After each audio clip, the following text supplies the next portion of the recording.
dolorosa, juxta crucem lacrimosa,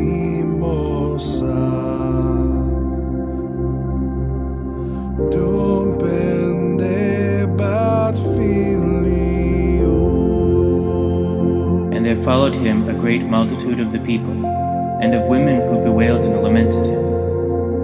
But Jesus, turning to them, said, Daughters of Jerusalem, do not weep for me, but weep for yourselves and for your children.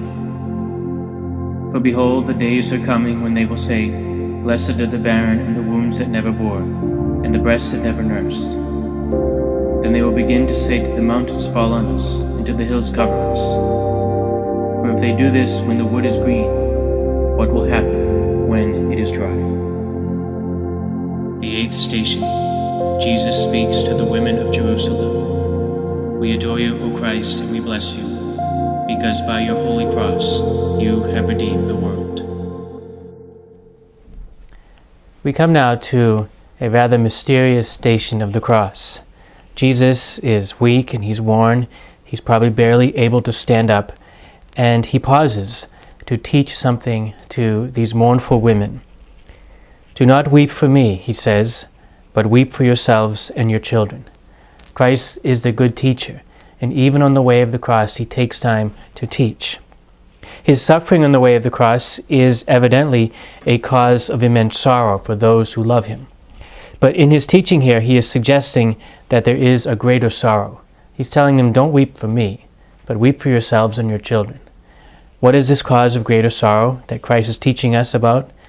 We should have a greater sorrow for sin, for our sins and the sins of others and the sins of the world.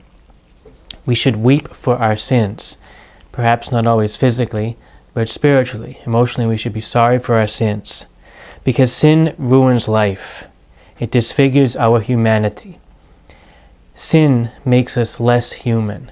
It makes a man less of a man and a woman less of a woman. We are not made for sin, and so sin should cause us to have sorrow.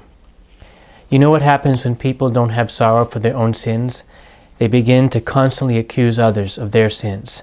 And this can happen in close relationships, in marriages and families and communities. Each of us has to acknowledge and be sorry for our own sins.